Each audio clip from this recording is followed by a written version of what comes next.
Welcome to KV TV. ఈరోజు వరంగల్ నుంచి ఒక కుటుంబము హైదరాబాదు ఫంక్షన్ వెళ్తున్న మార్గమధ్యంలో సిద్దిపేట జిల్లా కేంద్రంలోని చిన్నకోడూరు మండలంలోని రంగనాయక సాగర్కు వాళ్ళు ఆహ్లాద వాతావరణానికి సంబంధించినటువంటి ఈ పరిసర ప్రాంతాలను ఈ రంగనాయక సాగర్ను వీక్షించడం కోసం వచ్చి ఇక్కడ ఈత కొట్టి ఒకే కుటుంబంలోని ఇద్దరు గల్లంతైనటువంటి పరిస్థితి ఉంది. వాళ్ళ వివరాల్లోకి వెళ్తే ఆర్బాస్ అనేటువంటి మీరాస్ అర్బాస్ అనే ఇద్దరు పిల్లలు చనిపోవడం జరిగింది. వివరాల్లోకి వెళ్తే ఇక్కడే ఉన్నటువంటి ఈ చెరువులోనే ఈ సాగర్లోనే మొత్తము ఈత కొట్టి చనిపోయినటువంటి పరిస్థితి. పోలీసు వ్యవస్థ వచ్చి గజ ఈతగాళ్ళని తీసుకొని వచ్చి వాళ్ళను వెతికి గాలించి వాళ్ళని తీసుకురావడం జరిగింది.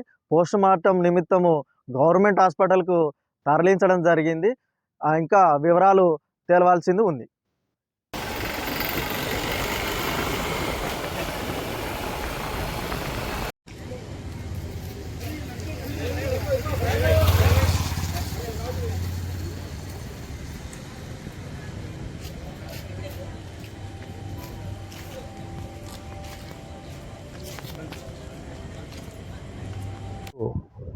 విహారాని కోసం అని చెప్పేసి రంగనాయక సాగర్ ప్రాజెక్టు రావడం జరిగింది. సిద్దిపేటలో రంగనాయక సాగర్ ప్రాజెక్టు జరిగింది. ఇక్కడికి వచ్చిన తర్వాత వాళ్ళందరూ ప్రకృతిని ఆస్వాదించిన తర్వాత వాళ్ళు నీళ్ళ దగ్గరికి వెళ్ళినారు. రెండు కుటుంబాలు కూడా నీళ్ళ దగ్గరికి వెళ్ళి నీళ్ళలో ఆడుతూ 5 దిగినారు. అందులోకి దిగిన తర్వాత 2 పిల్లలు మునిగిపోయినారు, 3 పిల్లలు బయటకు వచ్చినారు. ఇది చాలా విషాదకరం. పిల్లలను ఎప్పుడు నీటితోనే పరాచకం ఎప్పుడు కూడా పనికిరాదు.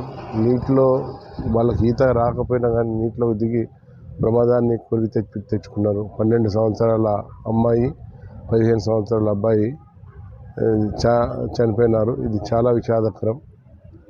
పిల్లలను కాపాడుకోండి, నీళ్ళ దగ్గరకు వెళ్ళనీయకుండా చూసుకోండి. ఈ ఎండాకాలంలో ఈ స్కూల్ సెలవు దినాలలో వీళ్ళు చల్లదనం కోసమని లేదంటే స్నేహితులతో కలిసి కూడా అట్లా వెళ్ళి మునగటానికి కూడా నీళ్ళల్లో ఈత కొట్టడానికి ప్రయత్నం చేస్తారు.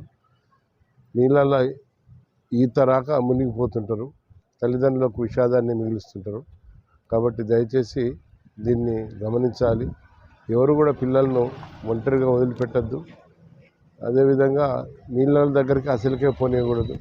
అందరూ కూడా పిల్లలను కాపాడుకొని ఉండాల్సిందిగా ఈ సందర్భంగా అందరికీ తెలియజేస్తున్నాను.